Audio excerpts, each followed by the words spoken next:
חורף ברדיו ירושלים. לפני הרבה שנים, ואני אוהב לפתור תשבצים בעבודתי בכל ישראל, פתאום קיבלתי המון טלפונים מאנשים, גם בכל ישראל היה אסור לעשות חלטורות, האם אתה מחבר תשבצים? ואז התברר שבעיתון גלובס יש אחד בשם שלום אורן, אותו שם, שכותב שם מחבר תשבצים, והתברר שזה בן אדם אחר. שלום לך, שלום אורן. שלום לשלום משלום. זה קצת מוזר, אבל זאת עובדה. עדיין...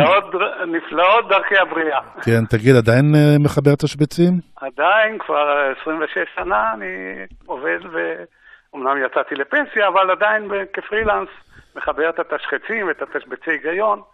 הרבה אנשים אוהבים את זה. כן, זה קאט כזאת של... אבל איתך אנחנו מדברים היום על ספר חדש שאתה מוציא שנקרא במילים אחרות. נכון, סיפורים שמאחורי המילים. ואתה אוהב מילים אם אתה פותר תשבצים, אם מחבר תשבצים. אני סנדלר שהולך יחף. פחות פותר תשבצים, יותר כותב תשבצים. מה יותר קשה אגב? למצוא הגדרות או לפתור את ה... לא יודע, אני רואה לפעמים שאני כותב הגדרה שאני אומר, זה בטח לא ידעו. לא מספיק לכתוב אותה וצ'ק יש בקבוצות באינטרנט. פותרים בשנייה, ואני משתגע מהראש החכם של האנשים. לא, כי אם פותרים את זה בקבוצה זה נורא קל. לא, אנשים, זה קבוצה, אני מדבר קבוצה בפייסבוק. כן. אבל כל אחד פותר באופן עצמאי. אז איך החלטת לכתוב את הספר הזה של כל מיני מושגים כמו סגירה הרמטית, אנדרדוג, סיפורי סבתא, האמת העירומה, ארטישוק ירושלמי? כמה מושגים אגב יש בספר?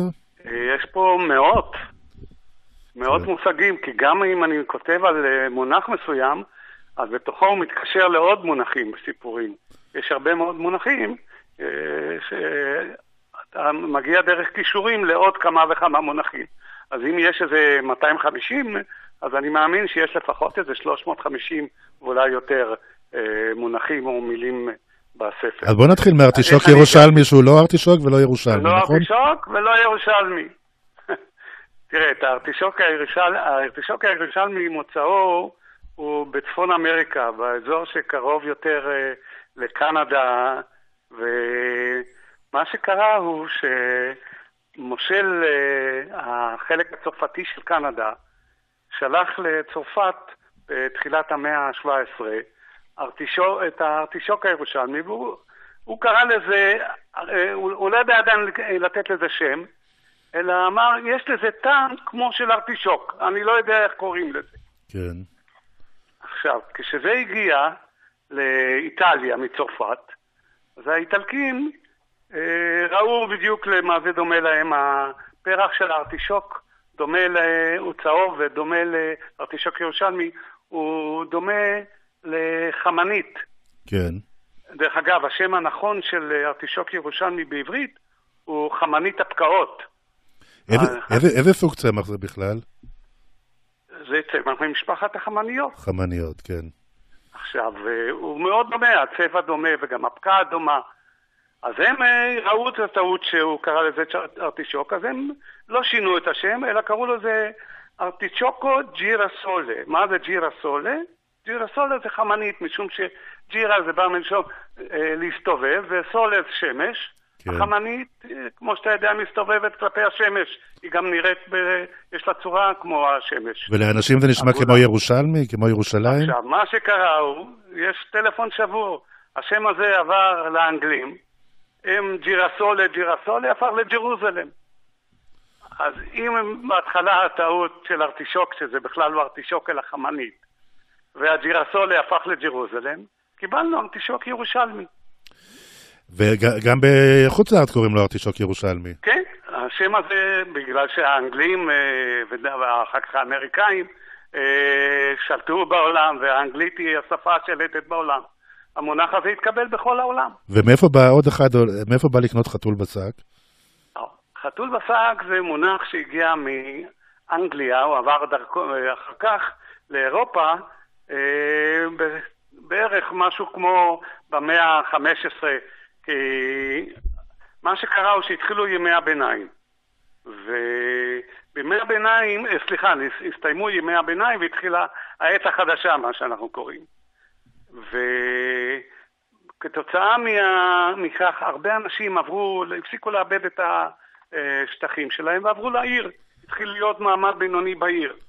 כן. זה גרם עובדה שפחות חקלאים, וגרם למחסור בבשר. כן. אז מוכרים בשוק, היו מרמים אנשים.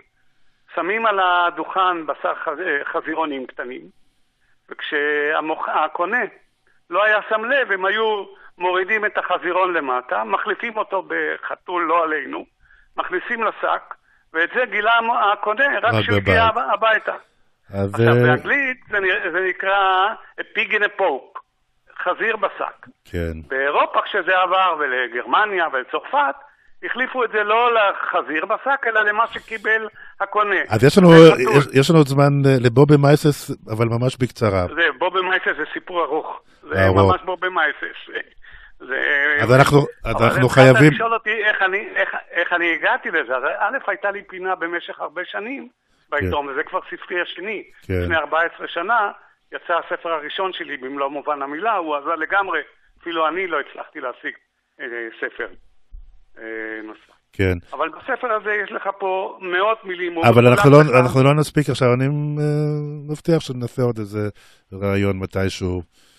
אני מקווה מאוד, ושמחתי מאוד לדבר איתך. שלום אורן, תודה רבה לך. שלום לשלום אורן, וערב טוב. תודה רבה לך. ביי. ועכשיו ספורט ירושלמי, הפינה היומית עם מישל דיין. שלום מישל דיין.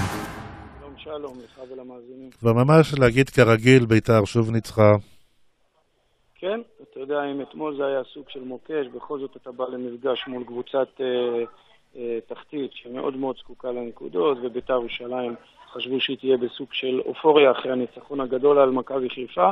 אז הנה הם מגיעים שוב פעם ומוכיחים שלום בעכו הרחוקה, במזג אוויר מאוד קשה לכדורגל בגשם שהוא